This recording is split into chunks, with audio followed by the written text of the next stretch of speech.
bagenda kutunuulira ekika ky'embogo.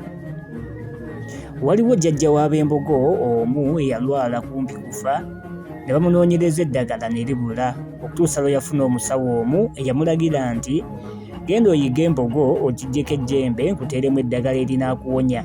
Kye bamulagira yakituukiriza era n'awona. Kye yakola kwe kulagira abaana n'abazzukulu be okwagalanga nnyo embogo nga tebagirya kubanga ye yamuwonya. Ab'embogo baasibuka mu bizinga by'Essese, bwe baavaayo baasibira Mizigita, eyo gye baava ne basenga Mugulu mu Ssingo.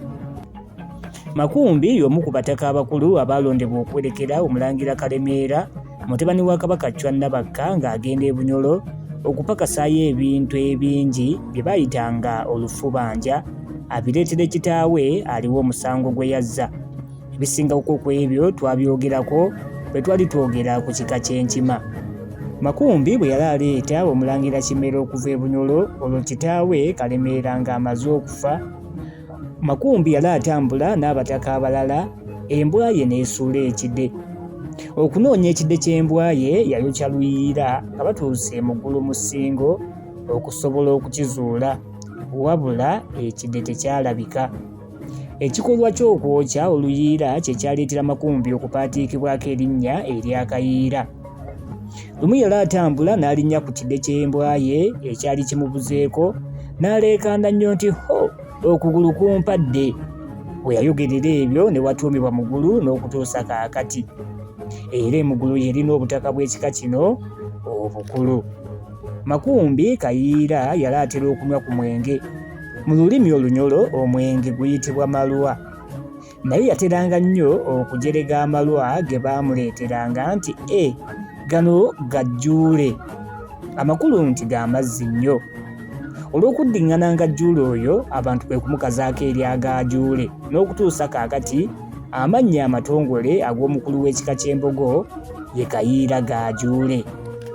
Ebitonotono ebikwata ku kika ky'embogo bye bino: omukulu w'ekika ye kayiira gajuule, akabbiro ndeerwe, kino nno kika kya butiko bumereeyo ku ttale, obutaka buli Mugulu mu Ssingo, omubala gugamba nti kyana kya mbogo ssenge, katutu kaagwa, kadagado kaagwa, akannamagembe.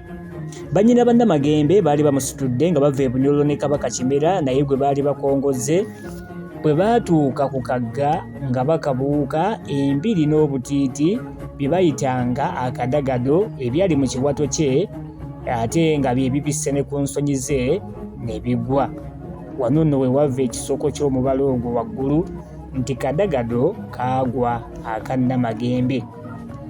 Emirimu gy'ekika ky'embogo ku Kabaka. Be bakongozzi ba Kabaka. Kabaka olumala okutikkirwa enguugu giyite engula eŋŋanda, olwo ng'abakongozzi bamwebagajja kye bayita okusitulira waggulu, Obuganda bwonna bulyoke bumulabe.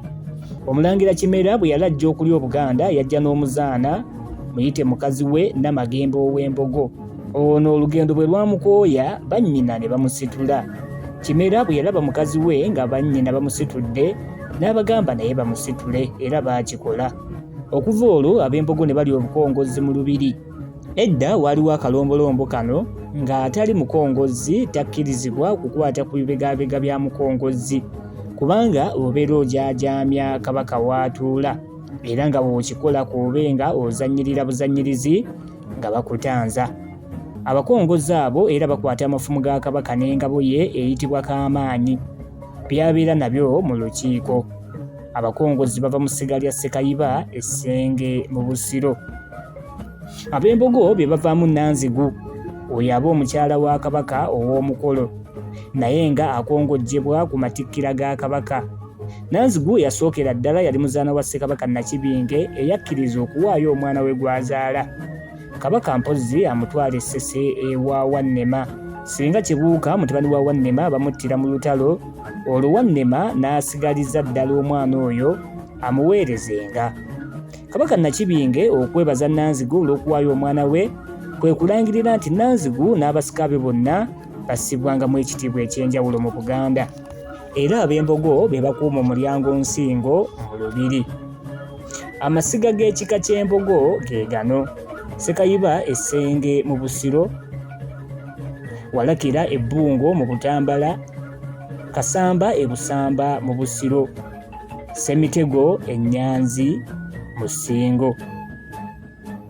Bino nabyo bikulu. Mu nnyimbe z'ab'Embogo ze njabizzaako, bakongojja omusika ne bagenda nga bamulaga abantu.